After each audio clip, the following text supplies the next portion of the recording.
Muy buenas tardes, amigas y amigos.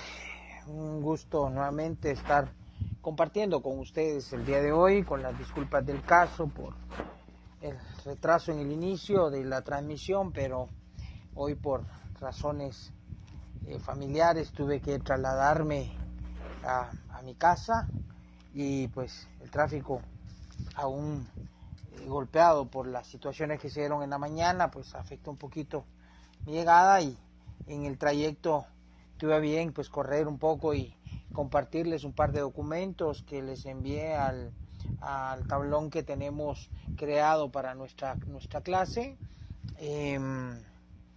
Un par de documentos que consideré importantes pues que tuvieran ustedes un conocimiento y a la vista y que pues, veremos si el tiempo que vamos en el cual vamos a desarrollar nuestra clase pues nos da chance de comentar algo sobre estos documentos, pero sí consideré importante pues que los tuvieran. También se los envié a nuestro chat de WhatsApp y a la cuenta o al grupo de Telegram que tenemos creado, ¿sí? Quienes por ahí también no tengan acceso a los materiales que recién por ahí se vayan incorporando de manera reciente al grupo de Telegram, pues me escriben al Messenger y con gusto yo se los envío o miro cómo les compartimos esos materiales, ¿sí? Hoy pues siguiendo con el contenido de nuestro material, hablamos sobre nos quedamos, desarrollando el contenido de la diapositiva número 3. Ahora pues vamos previo a entrar a la diapositiva número 4, quiero pues que sí compartirles o darles una explicación en torno y conforme el avance que vamos desarrollando del contenido de nuestros artículos. Quiero pues que nos ubiquemos en nuestro código de trabajo y veamos el artículo 379, ¿sí? Nos ubicamos en el artículo 379 y este artículo, digamos, como que marca lo que para algunos puede ser, hola Mildred, puede ser considerado como el punto de partida o el inicio de esta fase de conciliación dentro del conflicto colectivo. Pues, no obstante, dos artículos anteriores en el que se abre específicamente el 377 es el que abre al contenido del capítulo segundo y que se relaciona con la conciliación en términos generales. Vamos a ver que esta etapa o fase, pues digamos, por el reparto o la separación que hace el legislador en el Código de Trabajo, el capítulo segundo del título 12, que se refiere a los procedimientos de resolución de conflictos, el capítulo segundo se refiere al tema de la conciliación. Hola María Los Ángeles, Heriberto, gusto de saludarles igual, chicos, buenas tardes.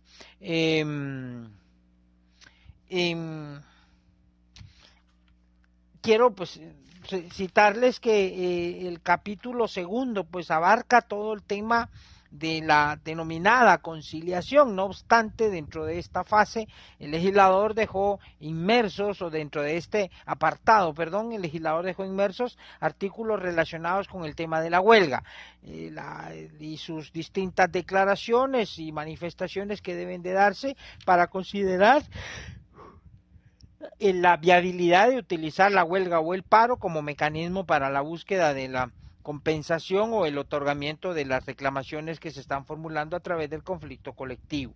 Les hablaba del 378, pues que hemos leído ya en unas ocasiones con anterioridad. Ahora nos ubicamos en el 379, dice: desde el momento en que se entregue el pliego de peticiones al juez respectivo, ¿sí?, se entenderá planteado el conflicto. Vean, se entenderá por planteado el conflicto. Desde el momento en que se entrega. No dice desde el momento en que el juez dicta la resolución, no.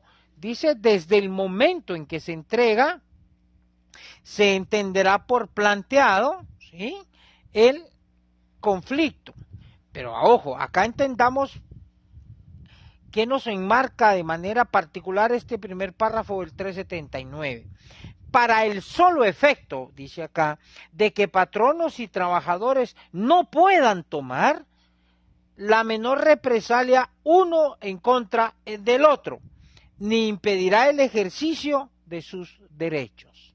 ¿Sí? Vean acá, el 379, quiero hacer énfasis y dejarles, tal vez dentro del aporte de su servidor como docente, chicos, dejarles en claro que este acto de la entrega del pliego de peticiones, ¿sí?, del planteamiento de la demanda colectiva, es el momento, es el punto de partida que se tiene para el inicio del conflicto colectivo. Pero acá dice, se entenderá por planteado para el solo efecto, oigan, vean esto, de que no tomen represalias uno en contra del otro. Se puede advertir o señalar, chicos, que de manera natural, digamos por la naturaleza misma del ser humano, una reacción muy natural, chicos, cuando nos notifican una demanda, es que nos enojemos, que nos molestemos, de cualquier clase. Más, por ejemplo, una citación al Ministerio Público, una citación a un órgano jurisdiccional para atender un asunto de cualquier índole, oígase penal, oígase familia, civil, no digamos el tema laboral. Por ahí el legislador consideró y pensó, bueno, una reacción muy cotidiana, común, normal, natural, que pueda darse en el momento del emplazamiento, es que la persona emplazada, el patrono, que es el que general y cotidianamente al que se emplaza, el patrono se enoje y tome represalias. Y vean, chicos, o sea, desde épocas históricas, 1770 a 1840, si no mal me falla la mente, existió un periodo de represión. Hola Daniel, hola Kenny. Existió un periodo de represión en contra de la organización colectiva de los trabajadores. En aquellos momentos, por ahí de repente ustedes en su curso de Derecho del Trabajo 2, el infaltable cafecito de la tarde, al hablar o cuando hablaron de la evolución, el desarrollo, la historia del derecho colectivo o el derecho laboral en términos generales, hay un antes y un después de los derechos laborales que surgen, digamos, como que el antes y el después lo marca la era de industrialización en Europa, 1770 aprox. Esto que les comparto pues es parte de la historia y lo podemos ver en distintos, lo podemos advertir o ver, buscar en distintos fuentes de información, y ustedes pues no deben estar ajenos o extraños a esto, y lo traigo a colación, chicos, porque se pasa de una sociedad productiva basada en la agricultura a una sociedad basada en un modo de producción desarrollado sobre la base de la industrialización. El aparecimiento de la industria, la mecánica, las máquinas en el desarrollo económico de los países también va generando cambios sustanciales en las sociedades. Inglaterra, uno de los ejemplos más palpables, pasó, por ejemplo, por cambios generados a través de la industrialización.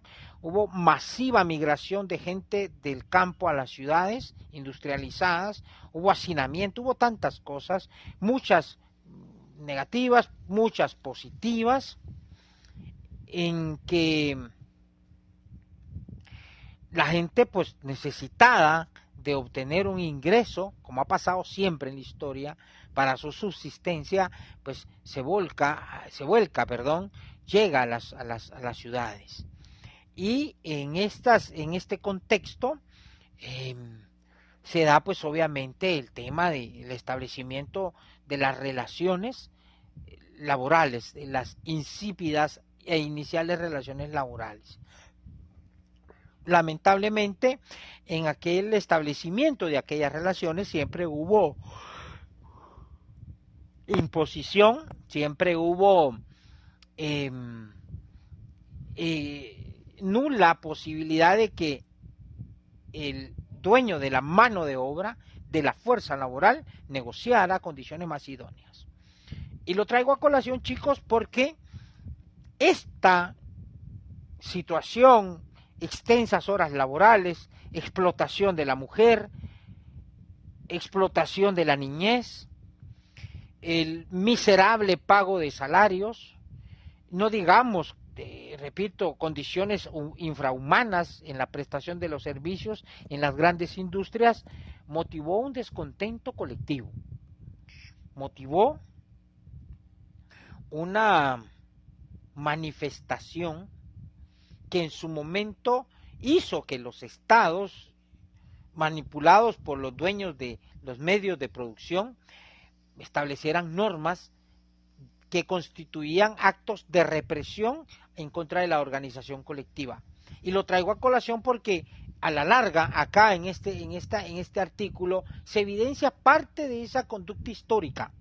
Y es que el patrono, al advertir que hay un movimiento colectivo, un movimiento de trabajadores que va a buscar la mejora de las condiciones laborales, va, entre comillas, de manera natural, cierro comillas, realizar actos represivos, actos de represalia. Y acá este 379 nos señala esto.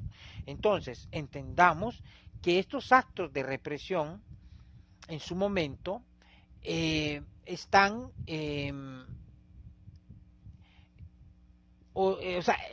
legislador le dice y genera esas condiciones proteccionistas para este grupo de trabajadores.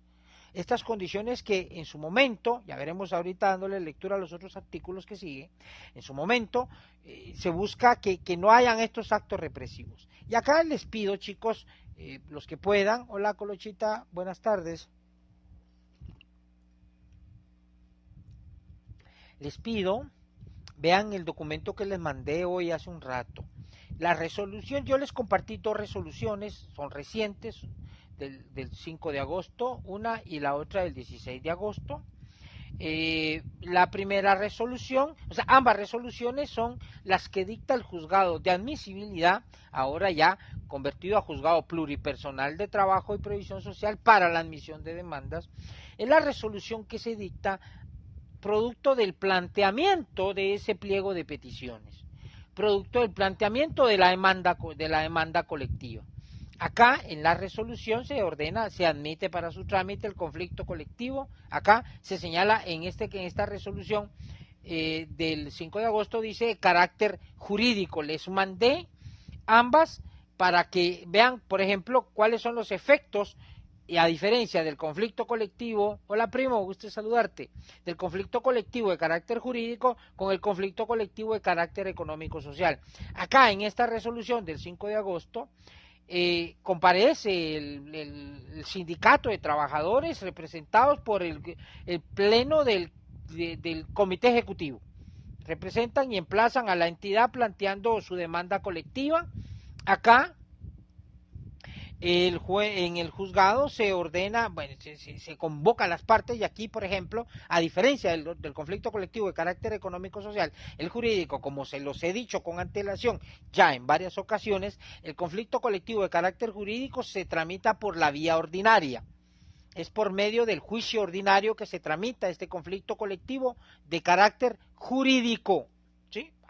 Lo promueven los trabajadores porque hay un incumplimiento de una estipulación o de un convenio o de un pacto colectivo. Hay algo que no ha sido cumplido en este instrumento de normación colectiva. El sindicato viene y alega que no se ha cumplido y demanda en la vía ordinaria.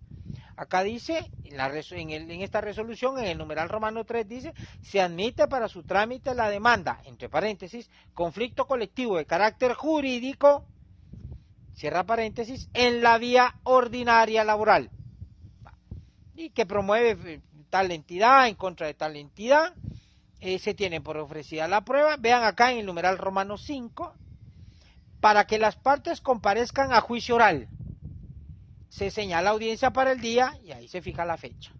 En la siguiente página se designa el juzgado, y acá se designa el juzgado primero pluripersonal de trabajo y previsión social, juez B, para que proceda a la realización de este juicio oral. ¿Sí? Interesante, los colegas del juzgado pues tienen su agenda de audiencia bastante corta, bastante cercana. Agosto, septiembre, octubre, 2 meses podemos decir, para que pues, conocer en juicio oral, en la vía ordinaria. Pero vamos a la siguiente resolución, la del conflicto colectivo de carácter económico-social. En el conflicto colectivo de carácter jurídico, ahí no hay emplazamiento, ahí no hay prevenciones, ¿sí? Claro, ahí no hay. En el conflicto colectivo de carácter económico-social, sí, la resolución cambia. Vean acá. Comparto esta resolución para efectos única y netamente efectos docentes, académicos, y lo aclaro, ¿sí? Igual que el anterior, lo aclaro porque, por ejemplo, en el caso de este conflicto colectivo de carácter económico-social, está bajo mi conocimiento, ¿sí? Se está tramitando en mi juzgado, ¿sí? Entonces, acá lo promueven, vean, acá a diferencia, dicen, vean en el numeral romano 5, se tiene por planteado el conflicto colectivo de carácter económico-social, promovido por fulano, sutano y mengano, como comité ad hoc. ¿Sí? Vean acá, comparecen 3 trabajadores que integran el comité ad hoc o permanente o grupo coaligado. En contra de, aquí aparece la entidad. Vean esto. En el siguiente numeral aparece a lo que quería llegar. Dice, se previene a las partes que ninguna de ellas podrá tomar represalias contra la otra, una contra la otra, ni impedirle el libre ejercicio de sus derechos. Quien infrinja esta disposición será sancionado con multa igual al equivalente de 10 a 50 salarios mínimos mensuales vigentes para las actividades no agrícolas. Además, deberá reparar el daño causado sin que esto exonere de responsabilidades penales en que se haya incurrido. Vamos al siguiente numeral de la resolución, numeral romano 7. Se advierte a las partes, vean lo que hace el juez de admisibilidad, también esta resolución la dicta el juez de admisibilidad. Se advierte a las partes que toda terminación de contrato de trabajo debe ser autorizada por el juez respectivo de trabajo que conozca en definitiva del presente asunto. Vean este siguiente numeral, va relacionado con el numeral 6. Dice, las prevenciones contenidas en los numerales 6 y 7 de esta resolución tienen vigencia a partir del 16 de agosto del año 2022 a las 12:25, fecha y hora de presentación de la demanda en el Centro de Servicios Auxiliares de la Administración de Justicia Laboral, y abarca a todos los trabajadores que prestan su servicio en la entidad XX. ¿Sí? Entonces, vean chicos, acá y aquí ahorita vamos a ver que esta resolución, estos numerales, los numerales el 4, que está relacionado con el 379, el 5, el 6, la prevención de que no debe haber represalias, el 7, la prevención de que toda terminación de un contrato de trabajo deberá ser autorizada por el juez que está conociendo el conflicto, y el 8, que dice, señores, las prevenciones que están decretadas en los numerales 6 y 7 tienen vigencia a partir de tal fecha a tal hora. Es importante esto, chicos, porque a partir de este momento exacto es que el patrono ya no puede realizar ningún despido en contra del trabajador. De igual manera, a partir de este momento, este día y hora, ningún trabajador o la organización de trabajadores puede tomar represalias en contra del patrono. Vean, y esto va coronándose. Luego vemos, por ejemplo, en el numeral 9, se hace saber que el conflicto será conocido por. Luego dice, en el plazo de 5 días, los delegados deberán indicar. Aquí, en este numeral 10, el juez de admisibilidad ordenó que el grupo de trabajadores emplazante cumpliera con unos requisitos que no eran requisitos fundamentales o indispensables, no, eran requisitos de forma, requisitos que bien podía obviarse para darle trámite al conflicto, pero sí les fijó un plazo para que cumplieran, ¿sí? Entonces, y luego les ordena, vean acá en el numeral 11, esto ya es algo que aparece en todas las resoluciones de todos los procesos que conocen los juzgados de admisibilidad, la prevención para que las partes señalen casillero electrónico, a la luz de lo que regula específicamente el artículo 19 del decreto 13-2022 del Congreso de la República. Bueno, acá es con estos documentos que les he citado, chicos, les busco ejemplificarles esto que vamos a ver, lo que vimos previo en el 379 y lo que vamos a ver más en el 380 y 81. Vean, sigamos con la lectura del 379. Si el patrono infringe esta disposición, será sancionado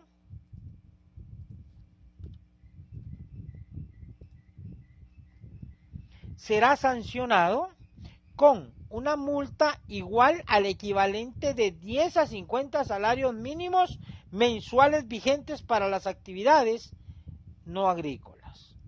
Además, deberá reparar inmediatamente el daño causado, ¿sí?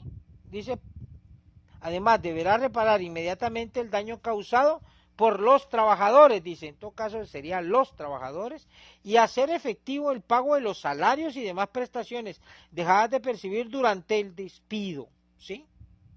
¿Estamos? Entonces vean esto acá. Sin que esto lo exonere de la responsabilidad penal de que haya podido incurrir. Si la conducta del patrono dura más de 7 días, se incrementará en un 50% la multa incurrida. Es decir, aquí yo en lo particular veo una deficiencia en el numeral romano 6 de esta resolución de fecha 16 de agosto. ¿Por qué? Porque aquí dice... Perdón, chicos, no hay ningún error, yo estaba leyendo mal. En el numeral romano 6 se dice que si aquí ninguna de ellas toma represalia ni impedir ejercer sus derechos, quien infrinja, bueno, si hay un error, que dice, quien infrinja esta disposición será sancionado con una multa igual o equivalente de 10 a 50 salarios mínimos mensuales, de 10 a 50 salarios mínimos mensuales, dice, pero ojo, y es que este segundo párrafo del 379 hace diferencia a la multa que pueda imponérsele al patrono o al trabajador o trabajadores que infringieren esta orden. Acá este numeral romano 6 tiene su fundamento en esta segunda parte del 379. Entonces, la multa, si es el patrono el que no cumple con la prevención y realiza actos represivos en contra de los trabajadores, se le va a imponer una multa de entre 10 a 50 salarios. Dependiendo de la gravedad de las cosas, yo, por ejemplo, yo generalmente, chicos, cuando me toca que imponer una multa en estos aspectos, yo pongo mínimo 20 salarios, mínimo. Y ojo, que si dice acá, en esta primera lectura que dice, si la conducta del patrono dura más de 7 días, se incrementará en un 50% la multa. Por ejemplo, si la multa viene a ser equivalente a 30,000 quetzales, ¿sí? La primera multa. Pero si dice, bueno, si él continúa en esa conducta, se le va a subir un 50%. Estamos hablando que el 50% de 30,000 son 15,000, por ejemplo, hablando de cifras redondas. Entonces estamos hablando que la multa ya incrementada va a ser de 45,000 quetzales. Entonces, ahora bien, la segunda diferenciación o la diferenciación que hay en torno a la multa, si son que se debe de imponer, si los infractores son trabajadores, es la siguiente, dice: si es trabajador o si fuera colectivamente un sindicato quien infrinja esta disposición, será sancionado con multa equivalente de 1 a 10 salarios mínimos mensuales para las actividades no agrícolas y estará obligado a reparar los daños y perjuicios causados. Des en cuenta, la multa para el patrono es de 10 hasta 50. La multa para el trabajador o el sindicato es de 1 hasta 10. O sea, da un mínimo y un máximo. Dependiendo de la gravedad, si es un trabajador el que infringe la prohibición, podrá imponérsele 2, 3 salarios, qué sé yo. Depende, no sé. Si es el sindicato, pues habrá que irse ponderando. Pero dice, si es el trabajador o el sindicato de trabajadores, será la multa que se impondrá será de entre 1 y 10 salarios. Si el infractor es el patrono, la multa que se va a imponer será de entre 10 y 50 salarios. Vean la diferencia drástica que hay en torno a esto. Vamos a leer el 380. Dice, 380. A partir del momento, vean, este es vital, chicos. ¿Por qué? Este artículo 380 es el fundamento del numeral romano 7 de esta resolución. Veamos, 380. A partir del momento a que se refiere el artículo anterior, es a partir del momento en que se entrega el pliego de peticiones, toda, no dice una, no dice varias, no dice alguna, no dice algunas, dice toda terminación de contratos de trabajo en la empresa en que se ha planteado el conflicto, aunque se trate de trabajadores que no han suscrito el pliego de peticiones o que no se hubieran adherido al conflicto respectivo, deberá ser autorizada por el juez, quien tramitará el asunto en forma incidental, es decir, la autorización del despido será tramitada por la vía de un incidente, y sin que la resolución definitiva que se dicte prejuzgue sobre la justicia o injusticia del despido. 380. Veamos este primer párrafo del 380 y veamos lo que señala el numeral 7 de la resolución que les compartí. Se advierte a las partes que toda terminación de contratos de trabajo debe ser autorizada por el respectivo juez de trabajo y previsión social que conozca en definitiva del presente asunto. ¿Sí? Entonces, hola Débora, qué gusto saludarte, un abrazo fuerte, gracias Rafael, un abrazo para ti, gracias Víctor Palencia, Víctor desde Malacatán, desde Catarina, si es el Víctor Palencia que conozco, es un amigo muy particular, fue mi, que era Víctor oficial, creo yo, de un juzgado de primera instancia de trabajo en que estuve en Malacatán, San Marcos, si es así, saludos Víctor. Vean entonces, perdón por la interrupción, pero pues aprovechando siempre he adoptado la medida para ver qué tal me funciona e ir dándole respuesta a sus saluditos. Gracias chicos por la visita acá en la transmisión. Entonces, el 380 nos da esa pauta y nos dice, a partir del momento en que se entrega el pliego, toda terminación de trabajo deberá ser autorizada por el juez que conoce el conflicto, quien tramitará el asunto por la vía de los incidentes, ¿sí? Sin que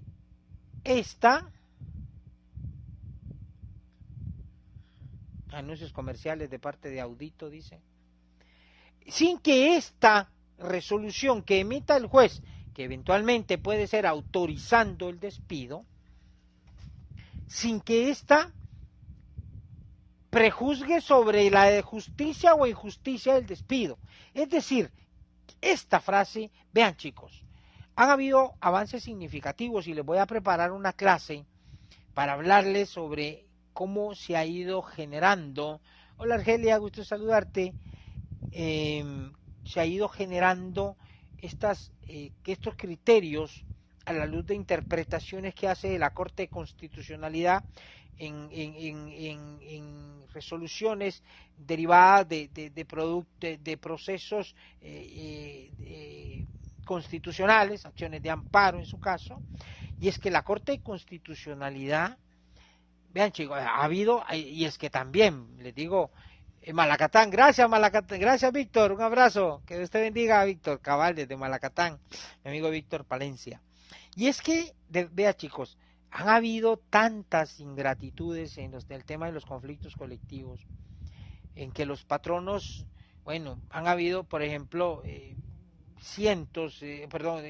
procesos colectivos en donde los patronos promueven autorizaciones de despido con la finalidad de debilitar el movimiento, con la finalidad de que cuando se llegue al momento de un conteo, de que se llegue al momento de ver si los trabajadores se van a la huelga o no, la cantidad de trabajadores sea menor de la que era al inicio del conflicto colectivo. Y con esto, el movimiento, las pretensiones de los trabajadores se vean debilitadas, se vean mermadas. Entonces, ha habido acciones muy ingratas. Y la Corte y los juzgados en general, pues hemos ido estableciendo criterios. Yo en lo particular les comparto dos aspectos que he considerado importantes, y es de que, por ejemplo, conocí un conflicto colectivo de la Contraloría General de Cuentas, planteaban, les digo, autorizaciones de despido, ¿sí? Y es que no cumplían con los procedimientos internos que permiten, que permiten como consecuencia que exista causal para despedir a un trabajador, ¿sí?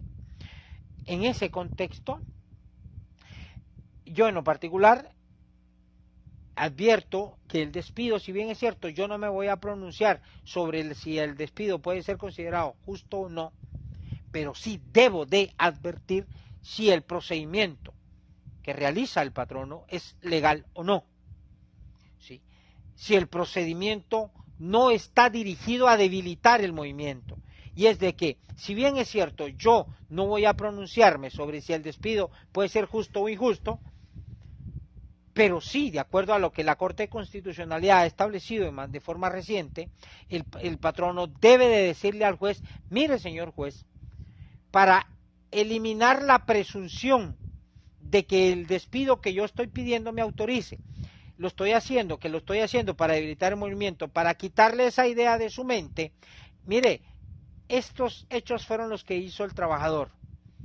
El trabajador incurrió en estas y estas circunstancias, que a la luz de la ley laboral o la ley interna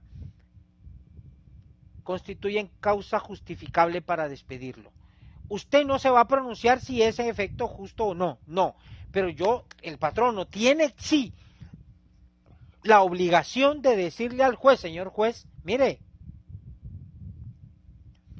el trabajador hizo esto es causa de despido, le pido que me lo autorice, que me autorice poder despedirlo. Ya después él tendrá que emplazarme y demandarme si es o no, pero yo le pido que me lo autorice. Yo entonces, como juez, que conozco el conflicto, el trámite del conflicto, analizo y digo, bueno, ya en atención a estos criterios de la Corte, he advertido de que muchas autorizaciones de despido van encaminadas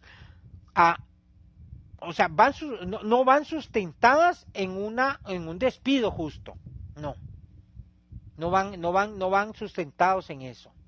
Eso sí, también ha habido casos en que los trabajadores, porque ya no quieren seguir trabajando en la empresa, ¿sí?, el patrono solicita se autorice el despido, pero me está diciendo: mire señor juez, quiero que me autorice finalizar la relación laboral.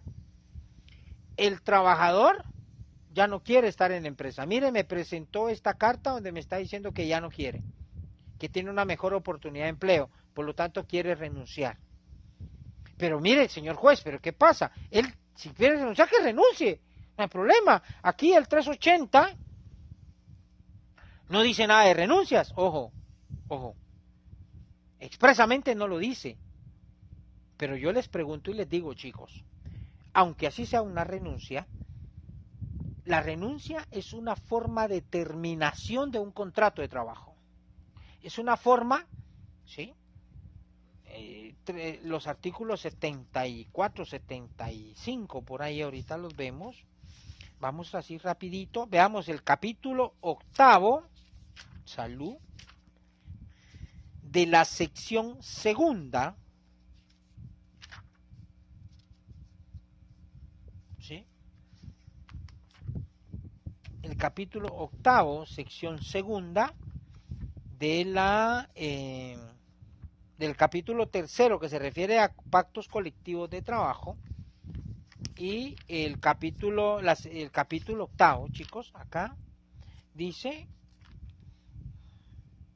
capítulo 8, terminación de los contratos de trabajo. Capítulo 8. Hay terminación de los contratos de trabajo cuando una o las dos partes que forman la relación laboral le ponen fin a esta, cesándola efectivamente, ya sea por voluntad de una de ellas, por mutuo consentimiento o por causa imputable a la otra, o que ocurra lo mismo por disposición de ley, en cuyas circunstancias se extinguen los derechos y obligaciones que emanan de dichos contratos. Es decir, que venga una ley que diga, miren, tienen que terminar relaciones laborales por X o Y razón, principalmente en el Estado. Entonces, acá, terminación de contrato, o sea, se puede dar de diversas formas. Y el 370 y el 380 señala, segunda línea, bueno, leo el inicio. A partir del momento en que se refiere el artículo anterior, toda terminación, toda, oígase, despido, renuncia, toda debe ser autorizada por el juez en la vía incidental. Entonces, si el trabajador ya no quiere estar en la empresa y quiere renunciar, bueno, que el patrono pida autorización ante el juez. Y que del incidente, como hay que notificarle al trabajador, que el trabajador diga, mire, que en la audiencia que le dan de 2 días en la vida de los incidentes, diga, mire, señor juez, sí, es cierto, yo ya no quiero trabajar, tengo una mejor oportunidad y me urge, resuelva, me allano a esa autorización. Entonces nosotros ya, como el 138, 139 de la ley del organismo judicial, permite de que si no hay cuestiones de hecho que dilucidar, pues debemos de resolver el incidente en forma rápida, ¿sí? Como una cuestión de derecho. En ese sentido, como no hay nada que demostrar ahí, pues autorizamos el despido. Entonces, ok, traigo esto a colación porque el 380 es claro, dice, toda terminación de contratos de trabajo debe ser autorizada por el juez que conoce el conflicto. Y ya vimos que la autorización es por vía de los incidentes, claros. Segunda parte del 380. Si se produce terminación de contratos de trabajo sin haber seguido previamente el procedimiento incidental establecido en este artículo, el juez aplicará las sanciones a que se refiere el artículo anterior.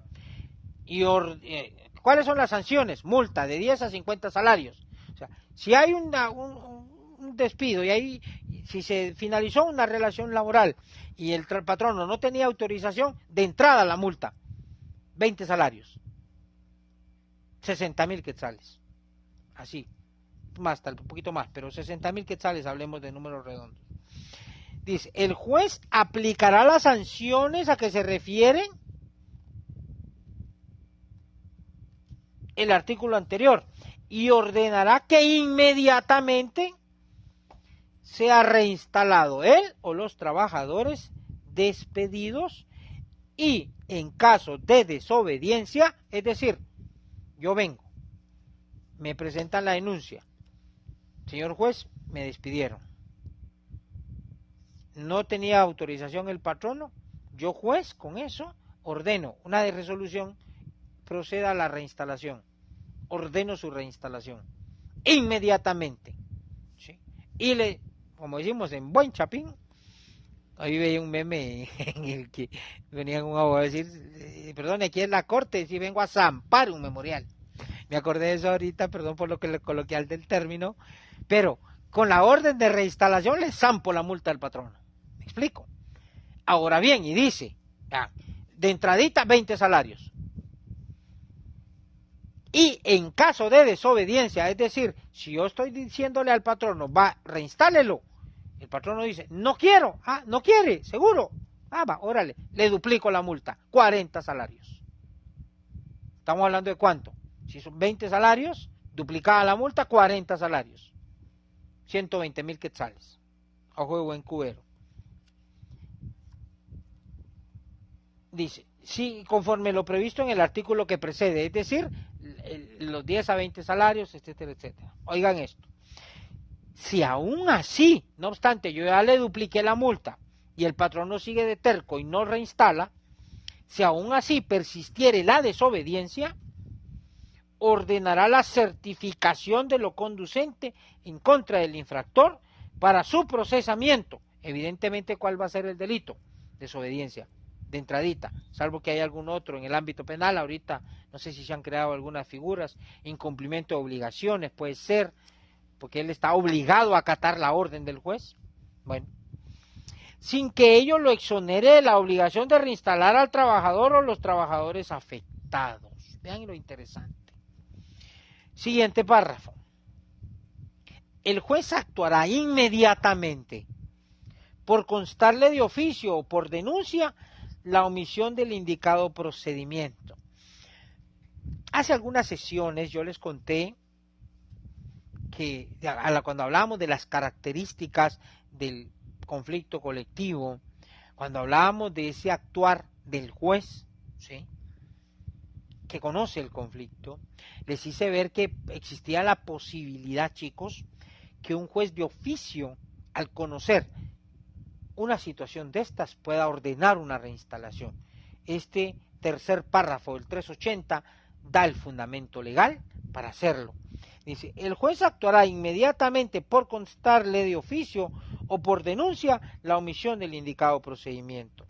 En este caso, o en este último caso, dice, su resolución de reinstalación debe dictarla dentro de las 24 horas siguientes de haber ingresado la denuncia al tribunal, y en la misma resolución designará a uno de los empleados del tribunal para que en calidad de ejecutor del mismo, o sea, del juez, haga efectiva la reinstalación.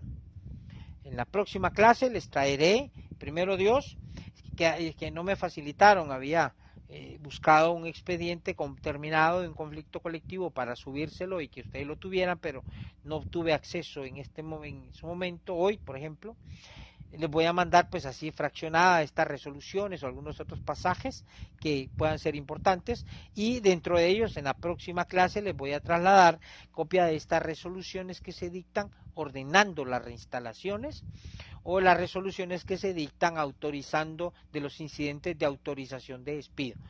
Prometido, se las comparto para primero Dios para nuestra próxima clase.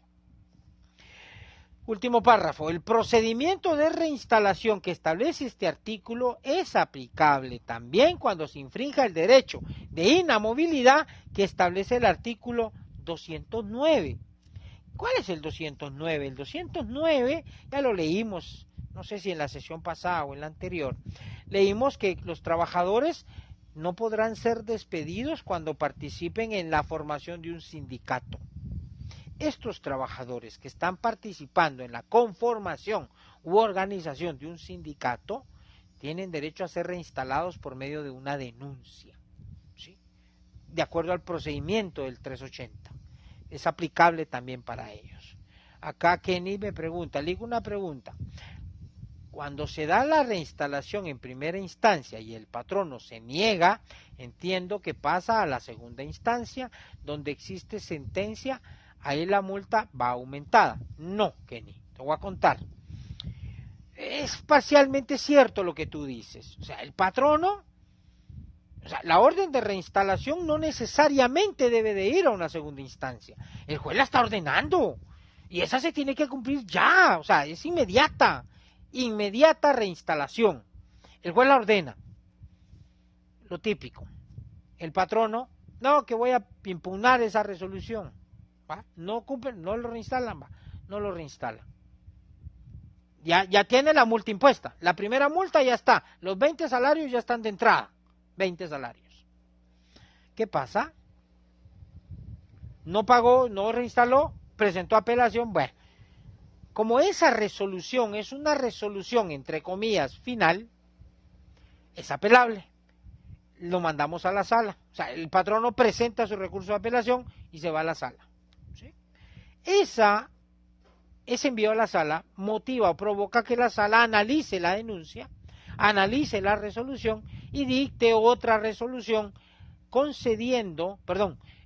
acogiendo el recurso de apelación, es decir, declarándolo procedente. Si declara procedente el recurso de apelación, ¿qué va a hacer? Perdón. Va a revocar la resolución de que dictó el juez ordenando la reinstalación, disculpen. Pero también, si la sala estima que lo que hizo el juez fue correcto, va a confirmar la resolución y va a devolver el expediente para que el juez, cuando recibe esa resolución de la sala, la ejecutoria, entonces nosotros, ¿qué hacemos?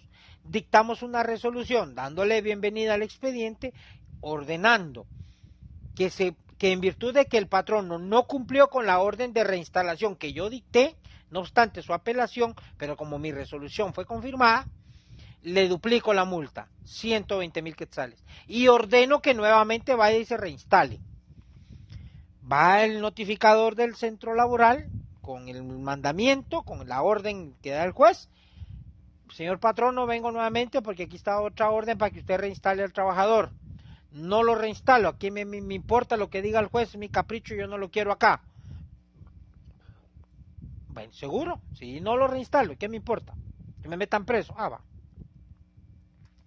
El notificador informa al juzgado, señor juez, le doy respuesta al mandamiento, a la orden que usted me dio, fui a que lo reinstalara, el patrono dijo que no lo iba a reinstalar y aquí le estoy informando. Entonces, con esa información del notificador, de esa segunda orden de reinstalación, ¿qué hago yo?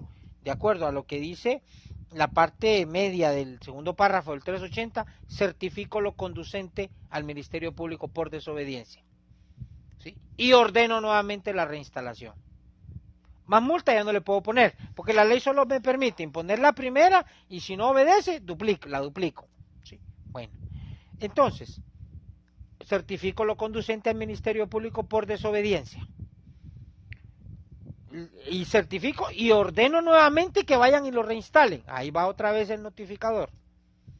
Va a que lo reinstalen, va con el patrono, le dice, señor patrono, mire que vengo otra vez, que ahí está la orden, hay que reinstalarlo. El juez dice que debe de reinstalarlo.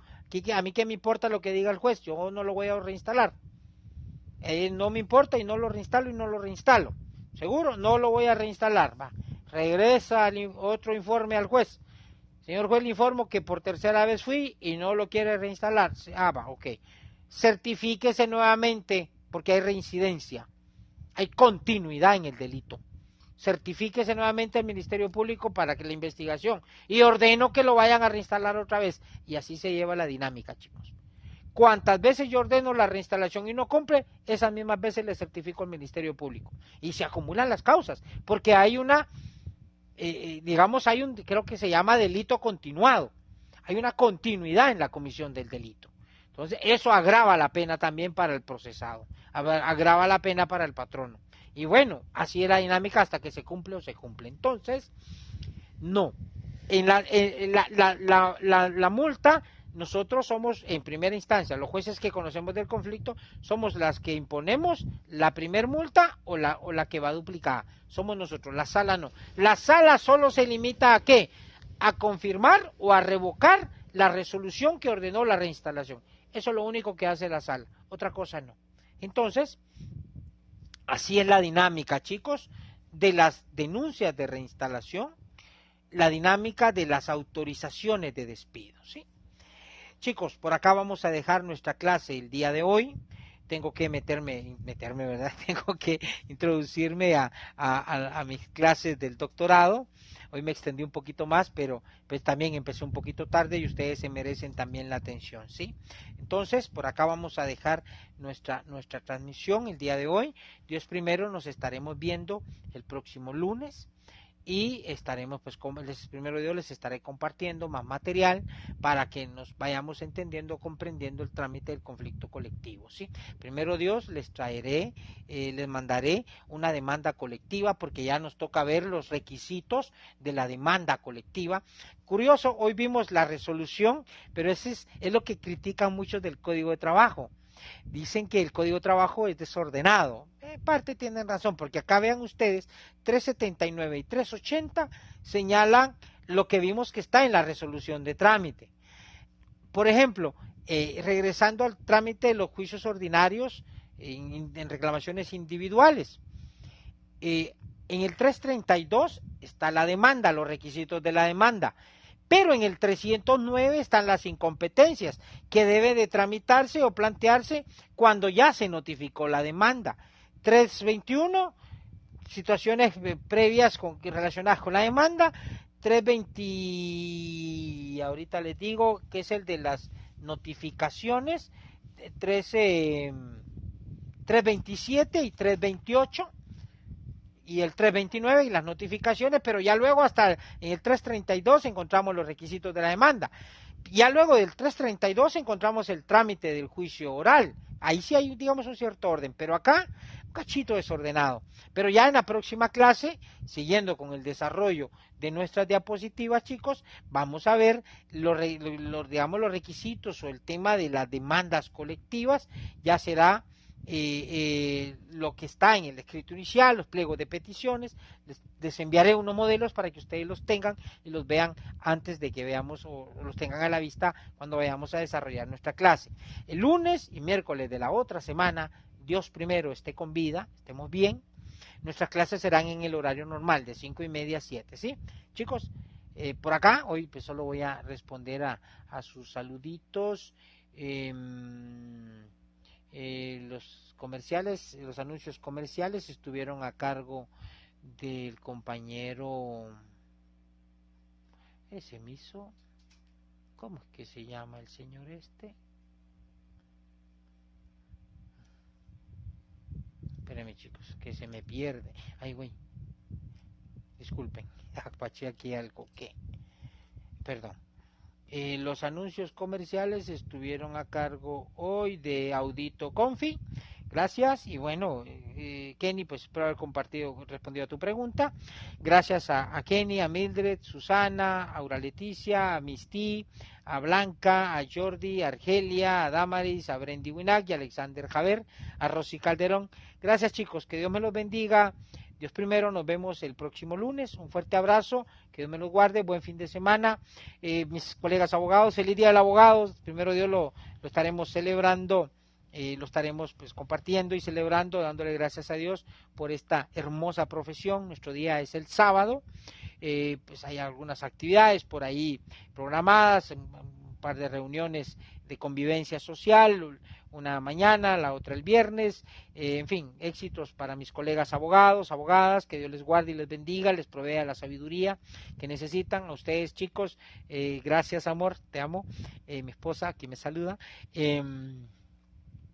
Les decía, ¿no? Que un saludo a ustedes, chicos, futuros abogados, ya poquito les falta, Dios primero, y a echarle ganas, ¿sí? Que Dios me los bendiga, a pensar en hacer las cosas bien, con honestidad, con transparencia y con fe y amor de Dios sobre todas las cosas. Un fuerte abrazo. Susana, buenas tardes para todos ustedes, chicas, chicos, Dios primero, nos vemos el próximo lunes. Que Dios me los bendiga. Cuídense mucho. Hasta pronto.